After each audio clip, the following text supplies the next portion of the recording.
Baik, terima kasih kawan-kawan media. Tadi saya telah selesai memberikan keterangan di depan persidangan sebagai saksi korban. Dan tentunya saya menggarisbawahi beberapa hal yang menurut saya penting untuk diberikan keterangan saya sebagai korban yang saya adalah yang mengetahui, yang mengalami sendiri. Yang pertama terkait dengan opini atau pengakuan dari terdakwa yang kemudian saya juga melihat dari informasi dari media bahwa di dakwaan kemudian diambil sebagai suatu keterangan, yaitu motifnya disebut dendam. Ini menurut saya aneh. Saya tadi menjelaskan dari banyak keterangan-keterangan, fakta-fakta, dan juga saksi-saksi lain yang mendukung bahwa tidak mungkin ada seorang anggota Polri yang kemudian tidak suka apabila ada pemberantasan korupsi dilakukan. Karena biasanya anggota polisi, anggota Polri yang di level-level bawah, mereka hidup dengan sederhana, artinya bukan orang yang berupaya menggunakan kekuasaan atau kewenangannya untuk mencari keuntungan atau kekayaan. Tentunya kalau dikatakan bahwa dendam karena saya memberantas korupsi, saya kira nggak masuk akal gitu.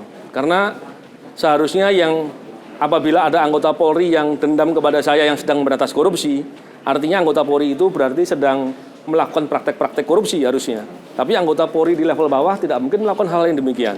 Jadi ini kejanggalan yang pertama. Dan kejanggalan itu juga dipertegas dengan keterangan yang saya sampaikan bahwa saya tidak pernah bertemu dengan yang bersangkutan, saya tidak pernah ada interaksi langsung maupun tidak langsung, ataupun dengan keluarganya atau apa, tidak pernah sama sekali. Dan juga terkait dengan yang dikatakan bahwa saya menyasar kepada pimpinan Polri dan lain-lain, rasanya tidak seperti itu. Jadi yang dikatakan di poin pertama itu sangat tidak beralasan, dan saya kira fakta itu sudah saya jelaskan dengan sangat baik dan komprehensif. Yang kedua, terkait dengan yang dikatakan bahwa air yang disiramkan kepada muka saya adalah air aki. Ini jelas tidak masuk akal.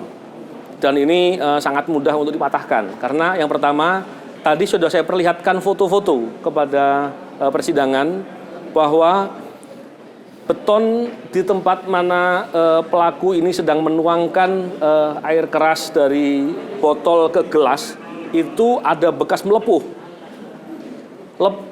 Bekas yang sama atau lepuhan yang sama juga terjadi di TKP tempat saya disiram air keras. Artinya ini ada dua hal yang saling berhubungan. Ditambah lagi keterangan dari saksi-saksi yang mengatakan, dan itu diterima keterangannya oleh Komnas HAM sebagai keterangan-keterangan pendukung, yang mengatakan bahwa ada alat bukti berupa botol yang ditemukan di tempat persiapan sebelum saya diserang dengan menggunakan muk dalam gelas, dengan air keras dalam suatu muk. Jadi saya kira itu menunjukkan suatu hal yang jelas. Ditambah lagi ketika gelas yang ditemukan itu kemudian dilihat di dalamnya ada air kerasnya, tetangga-tetangga yang memindahkan dari tempat saya diserang itu mencium aroma yang sangat menyengat. Dan aroma ini tidak mungkin terjadi ketika air aki. Itu pastilah suatu cairan kimia yang bersifat asam atau basa. Dan itu ya bukti-buktinya sangat kuat sekali, dan saya kira bukti-bukti yang saya sampaikan sama sekali tidak dibantah oleh terdakwa. Dan justru terdakwa hanya mengatakan dengan menurut pendapatnya dia sendiri. Tidak ada bantahan apapun yang bisa dijadikan rujukan bukti saintifik. Saya kira ini suatu hal yang menarik. Dan tadi juga saya katakan bahwa ketika penuntut bertanya kepada saya, apakah ketika ada orang yang mengaku sebagai pelaku, apakah dia harusnya dihukum apa tidak sebagai pertanggungjawaban pidana?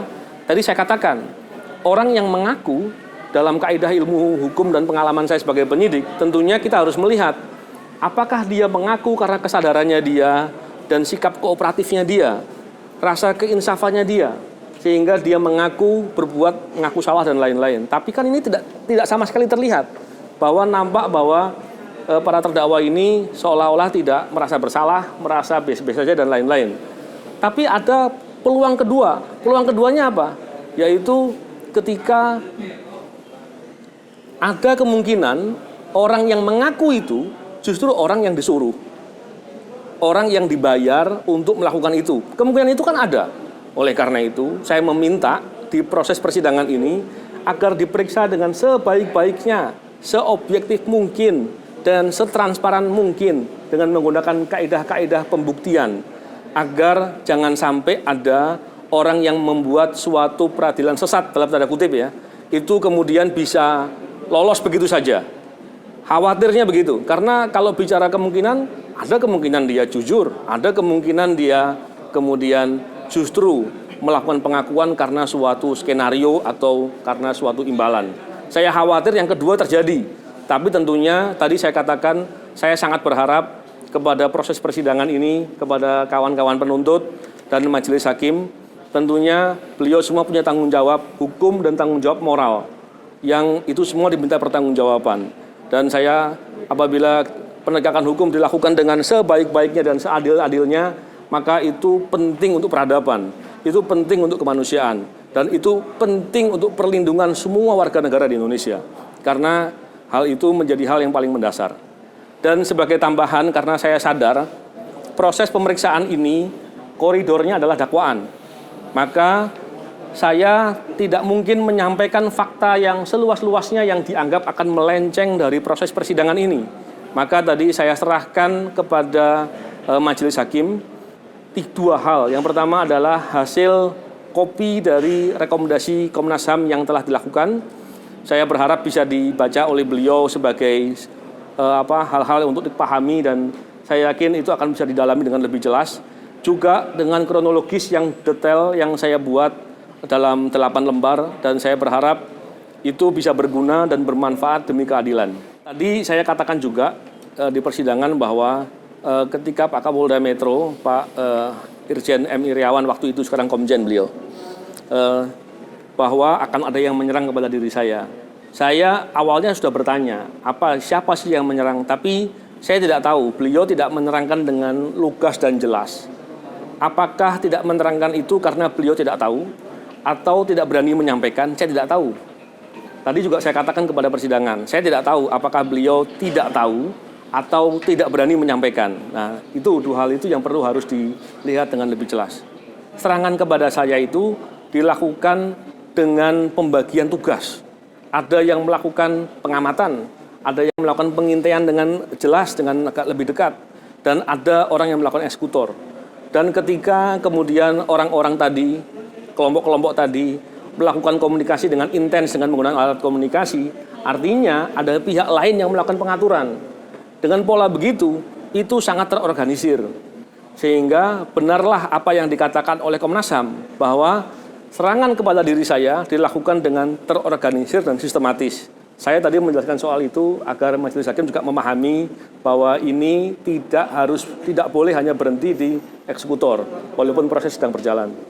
Saya ketika diperiksa setelah terdakwa atau waktu itu jadi tersangka ya, tanggal 6 Januari, saya mengatakan kepada penyidik, saya dengan senang hati apabila penyidik bisa mempertemukan saya dengan terdakwa. Karena ketika dibilang itu adalah motif dendam, bagi saya aneh dan lucu. Tentunya itu kalau ditanya langsung kepada yang bersangkutan akan bisa mudah, bisa saya tahu ya. Tapi saya tidak pernah diberi kesempatan untuk itu. Bahkan sampai sekarang pun persidangan justru saya hadir, terdakwanya justru telekonferensi. Kalau saya bisa hadir, terdakwanya kenapa nggak hadir? Ya ini kan menjadi menarik ya. Kalau saya bertemu dengan langsung bersangkutan, tidak ada masalah buat saya. Saya katakan bahwa saya tidak pada posisi untuk melakukan balas dendam. Walaupun dalam teori hukum pidana tentunya ada hak untuk membalas suatu tanggung jawab perbuatan pidana, kriminal. Tapi saya tidak itu. Saya justru ingin menegakkan hukum dengan sebaik-baiknya, dengan apa adanya. Kenapa?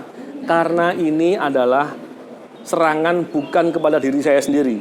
Saya mau katakan serangan kepada saya ini adalah serangan kepada diri saya, serangan kepada orang-orang KPK lainnya, Dan ini adalah upaya untuk menghancurkan atau melumpuhkan upaya memberantas korupsi yang dilakukan oleh KPK dengan efektif beberapa waktu yang lalu. Kalau penegakan hukum bisa dipermainkan, maka itu berbahaya bukan untuk saya saja, tapi untuk kita semua. Dan itu luar biasa berbahayanya. Maka saya pandang bahwa apa yang terjadi dengan dengan diri saya, dengan penyerangan ini, apabila benar isu-isu yang dikatakan bahwa terdakwa ini akan dihukum dan hukumannya ringan, tadi ada upaya seolah-olah saya lukanya itu ringan, lukanya pura-pura segala macam. Ini kan suatu hal yang berbahaya. Tentunya kita semua harus mengkritisi itu. Tidak boleh peradilan kita kemudian semakin lama semakin terpuruk karena hal-hal demikian bisa terjadi dan itu berbahaya.